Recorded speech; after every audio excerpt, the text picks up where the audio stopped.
Now, for those of you who have subscribed to this channel, you may have noticed that this episode came a little bit later than Picks 1 to 3 did. There were actually two reasons for this.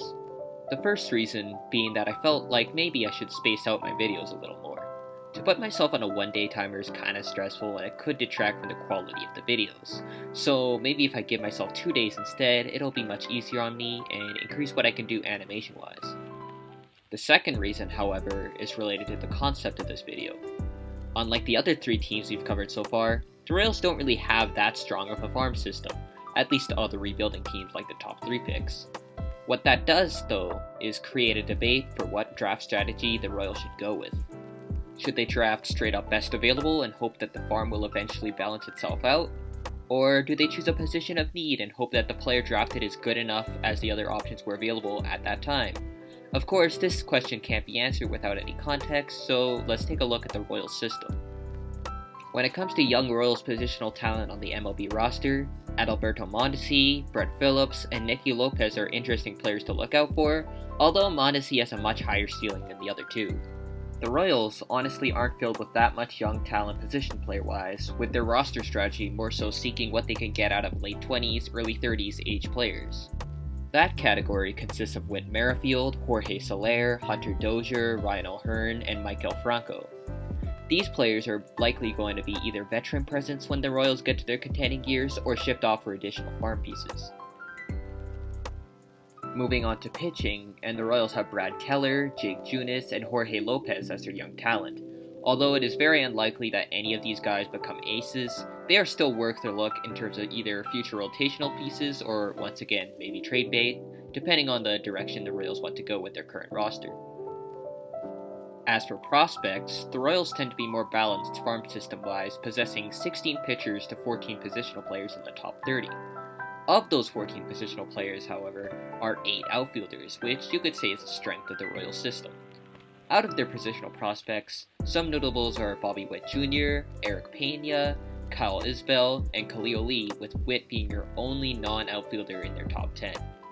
Pitching-wise, the Royals have a healthy mix of lefties and righties, sporting 4 lefties to 12 righties, which is a ratio that compares better to most other teams in the league. So, out of the pitching talent, notable names would include Brady Singer, Daniel Lynch, Jackson Kowar, and Chris Bubich. If I were to describe the balance of the Royals farm system, it balances very well big picture-wise, although moving into the specifics, drafting an outfielder would likely not be of best interest for the Royals. Luckily for them, the 2 best players available at this position are not outfielders. We start off with New Mexico State's Nick Gonzales. A second baseman very similar to Milwaukee's Keston Hiura, Gonzales has a fantastic knack for collecting hits. After hitting a solid .347 his freshman season, he ramped that up to an amazing .432 his sophomore year. Before his junior year got cut early, he was set to repeat his high hitting performance with a .448 average through 16 games. As for percentage statistics, Gonzales did fare pretty well there as well, walking for at about a 15% rate in his NCAA career, which shows his excellence for getting on base overall. Strikeout-wise, he struck out an about 13% rate, which is still a very above average mark.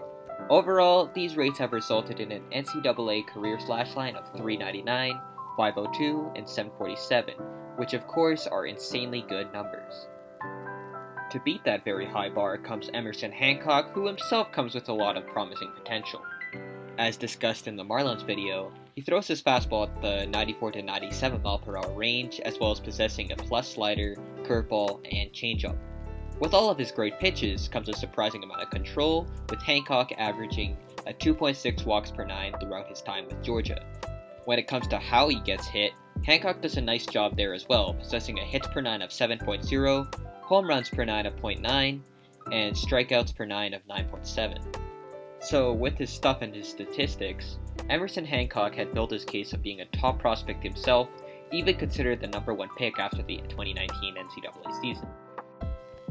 With that said, I personally believe that the choice of either Hancock or Gonzales is incredibly close. So close, in fact, that I was deciding while writing the script for this video.